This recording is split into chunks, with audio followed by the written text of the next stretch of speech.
Union Minister for Sports and Youth Affairs, Labour and Employment, जनाब मनसुख मांडविया जी,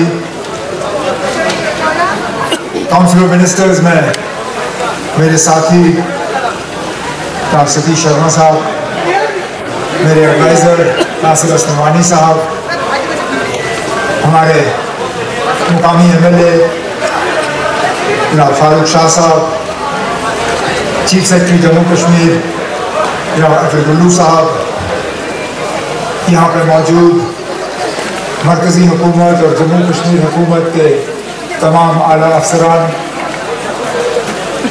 5वीं खेलो India में हिस्सा लेते हुए हमारे स्पोर्ट्स पर्सन और आपके साथ आए हुए आपके तमाम टीम्स, यहाँ पर मौजूद ख़वातीन और हज़रात, आप सबको मेरी तरफ से आदाब और अस्सलाम वालेकुम।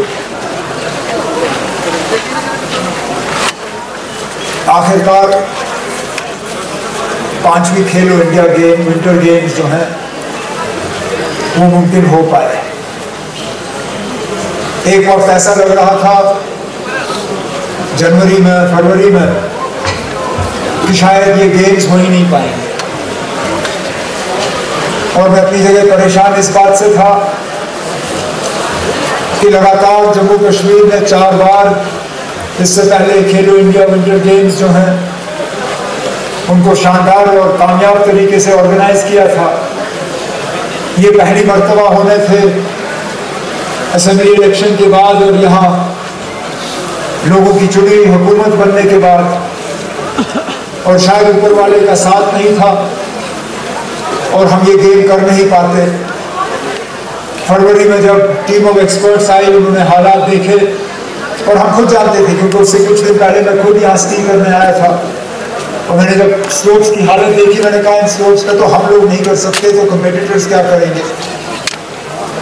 तो शुक्र है बात चल रही थी कि क्या कैंसिल करें या पोस्टपोन करें। मैंने कहा कैंसिल करेंगे तो अच्छा नहीं लगेगा, फिलहाल पोस्टपोन करते, देखते हैं बस फर्क पड़े। वो कहते हैं ऊपर वाले के दरबार में देर है अंधेर नहीं। चलिए बर्फ देर से आई लेकिन आई, और इतनी बर्फ आई कि पता नहीं चला कि हम करें क्या इस बर्फ। शुक्र है कि बर्फ वक्त पे हुई और 5वीं खेलो इंडिया विंटर गेम्स गुलमर्ग में जो है हमें आपको होस्ट करने का मौका मिला। शायद अगर यही बर्फ 2-4 हफ्ते पहले आ जाती तो आपके लिए स्कीइंग और ज़्यादा आसान होता। मैं जानता हूँ इस बर्फ पे स्की करना इतना आसान नहीं है। बर्फ भारी है, बर्फ में पानी ज़्यादा है, हमारे स्कीज इस बर्फ पे इतनी आसानी से फिसलते नहीं हैं जितने आसानी से फिसलने चाहिए। मैं खुद सोच रहा था कि शायद आज 1:30 बजे तक स्की करूँगा और सीधा यहाँ पे मंत्री साहब को जो है का इस्तेमाल करूँगा, लेकिन स्लोप्स पे चढ़ने के बाद जब एक के बाद एक झटके पड़ रहे थे और स्कीज रुक रहे थे, फिर चल रहे थे, फिर रुक रहे थे, चल रहे थे, मुझे ख्याल आया कि आप लोगों पे क्या गुजर रही होगी, आप लोगों ने कितने मुश्किल हालात में यहाँ पे कम्पीट किया होगा। इसलिए यहाँ पे कम्पीट करना और यहाँ पे मेडल जीतने पे मैं आप सबको जो है दिल की गहराइयों से मुबारकबाद पेश करता हूँ। वाकई गुलमर्ग विंटर कैपिटल है इस मुल्क का। जहाँ हम बैठे हैं इस मुल्क में स्कीइंग यहाँ से शुरू हुई। ये लिफ्ट जो हम देख रहे हैं, ये T-बार, इसको T-बार लिफ्ट कहते थे। गुलमर्ग में सबसे पहला ये लिफ्ट लगा। शायद अगर मेरी इत्तला सही है तो अंग्रेज़ों के वक्त से ये लिफ्ट बनाया। मैं खुद शायद 7 या 8 साल का था जब मेरी माँ के साथ मैंने पहली बार यहाँ स्की किया। वहाँ से लेके फिर हमने ये ड्रैग लिफ्ट लगाए पोमा के ड्रैग लिफ्ट लगने के बाद एक गंडोला लगा जिसका फारूक शाह साहब ने जिक्र किया। उसको पहले एक फेज, फिर दूसरा फेज, और आखिर में चेयर लिफ्ट जो 2012 में शायद मुकम्मल हुआ। लेकिन ये काफ़ी नहीं है। हमारे आसपास के मुल्क जो है वो और ज़्यादा आगे निकल गए।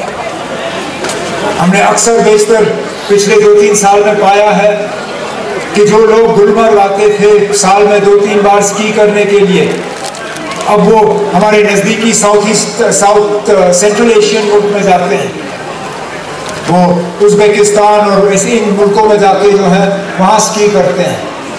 अब हमारी जिम्मेदारी बनती है कि हम गुलमर्ग को और ग्रो करें, गुलमर्ग के स्की इंफ्रास्ट्रक्चर को और बेहतर बनाएं। हमारी खुशकिस्मती है कि चंद एक महीना पहले वज़ीर आज़म साहब यहाँ आए, उन्होंने सोनमर्ग टनल का उद्घाटन किया। उस टनल से सोनमर्ग जो है एक विंटर डेस्टिनेशन बन चुका है। हम चाहते हैं कि जिस तरह गुलमर्ग को हम स्की के लिए डेवलप कर रहे हैं, उसी तरह सोनमर्ग को करें, क्योंकि सोनमर्ग के कुछ अपनी ही नेचुरल एडवांटेजेस हैं जिससे कि वो एक शानदार स्की डेस्टिनेशन के तौर पे बन सकता है। इसके साथ साथ यहाँ और इंफ्रास्ट्रक्चर, लेकिन हमारी एक सबसे बड़ी बदकिस्मती ये है जिसका हमारा कंट्रोल नहीं है, मौसम के हालात बदल रहे हैं। मुझे अपना बचपन याद है, दिसंबर में हमारे स्की के कोर्सेज शुरू होते थे। दिसंबर के पहले हफ्ते में स्कूल बंद हो जाते थे और ठीक दिसंबर में हमारे स्पोर्ट्स की तरफ से, स्पोर्ट्स बॉडीज की तरफ से यहाँ कोर्सेज लगती थी। दिसंबर, जनवरी, फरवरी, मार्च का थोड़ा हिस्सा यहाँ मुकम्मल स्कीइंग होती थी। आज तो ऐसे दिसंबर निकल जाते हैं जहाँ बर्फ का एक कतरा हमें दिसंबर में नसीब नहीं होता। कभी कभार जनवरी भी बिना बर्फ के निकल जाता है। फरवरी में जब बर्फ आ जाती है तब तक एम्बिएंट टेम्परेचर जो है हमारा बढ़ गया होता है।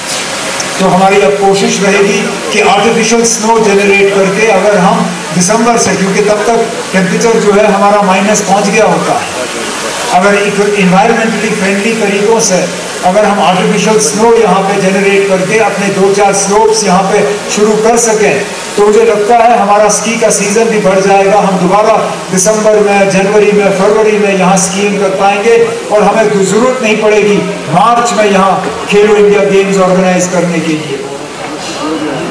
ऑनरेबल मंत्री साहब ने जम्मू कश्मीर की इससे पहले भी बहुत मदद की है। मेरे कुलीग सतीश जी इनसे दिल्ली में मिले, उस मीटिंग के बाद सतीश वापस आए और बहुत खुश थे। उन्होंने कहा, मैं अपने काउंटर पार्ट मंत्री मनसुख मांडविया साहब से दिल्ली में मिला और उन्होंने कहा कि जितना जम्मू कश्मीर के लिए कर सकते हैं हम करेंगे। गाड़ी में मंत्री साहब मुझसे बात कर रहे थे और उन्होंने यकीन दिलाया कि जम्मू कश्मीर के स्पोर्ट्स इंफ्रास्ट्रक्चर को, विंटर स्पोर्ट्स और all year round sports infrastructure को डेवलप करने के लिए मरकज की तरफ से पूरी मदद होगी। और हम चाहते हैं कि हम अपने नौजवानों के लिए इस तरह के रास्ते खोलें। हम चाहते हैं कि अपने नौजवानों के लिए हम खेल कूद के लिए जो है एक इंफ्रास्ट्रक्चर बनाएं। और खेल कूद का मतलब ये नहीं है कि सिर्फ क्रिकेट का ग्राउंड बने, सिर्फ फुटबॉल का ग्राउंड बने। खेल तो बहुत हो सकते हैं, जरूरी नहीं है कि बहुत सारा जमीन चाहिए स्पोर्ट्स इंफ्रास्ट्रक्चर बनाने के लिए।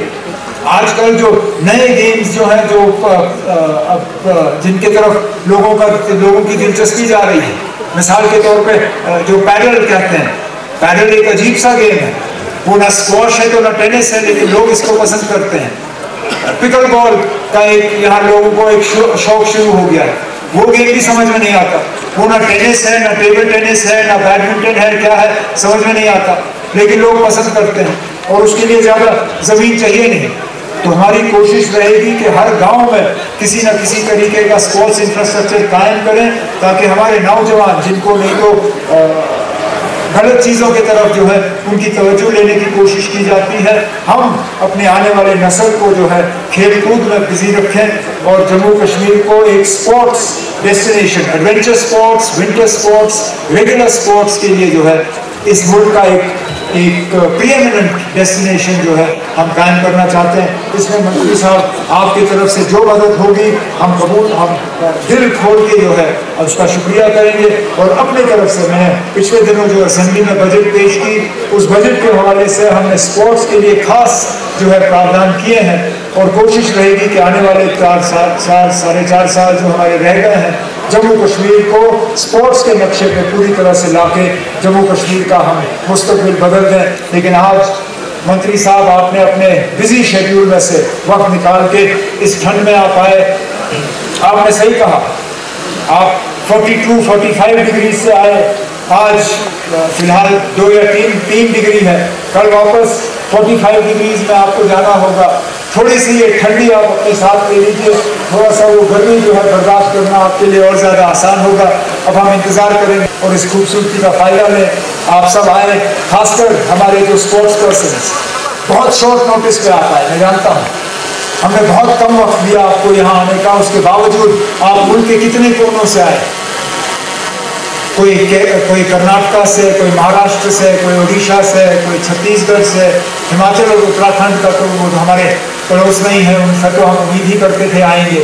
लेकिन गुजरात से, इतने दूर दराज इलाकों से आप आए, बहुत बहुत शुक्रिया। हमारी तरफ से अगर कोई कोताही रही हो, कोई खामी रही हो, उसके लिए हम माजरत खां हैं, लेकिन हम बहुत शुक्रगुजार हैं कि आप आए और 5वीं खेलो इंडिया विंटर गेम्स को आपने यहाँ कामयाब किया। बहुत बहुत शुक्रिया।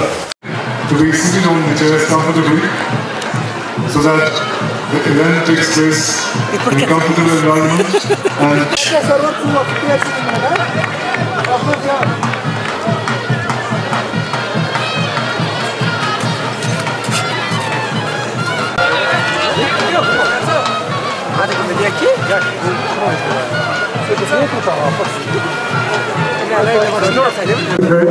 कि आप कौमी तराने के लिए सबके सब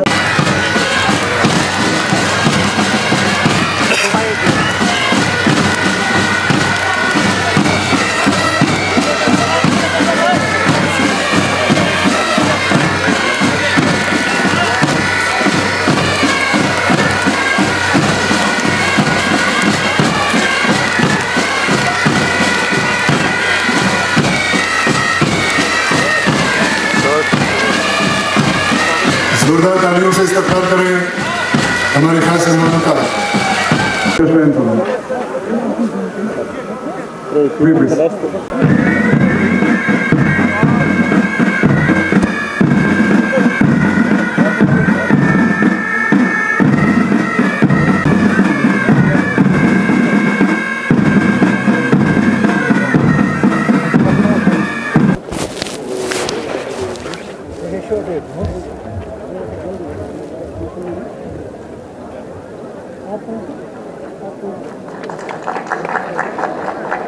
जोरदार तालियां आप सबकी तरफ से। सभी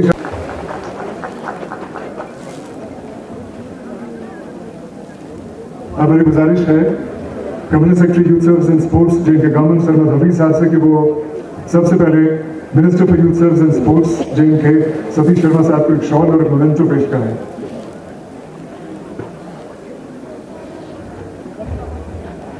मेरी गुजारिश सरमद साहब से कि वो adviser to the honourable CM Nasir Aslamani साहब को एक शॉल और मोमेंटो पेश करें।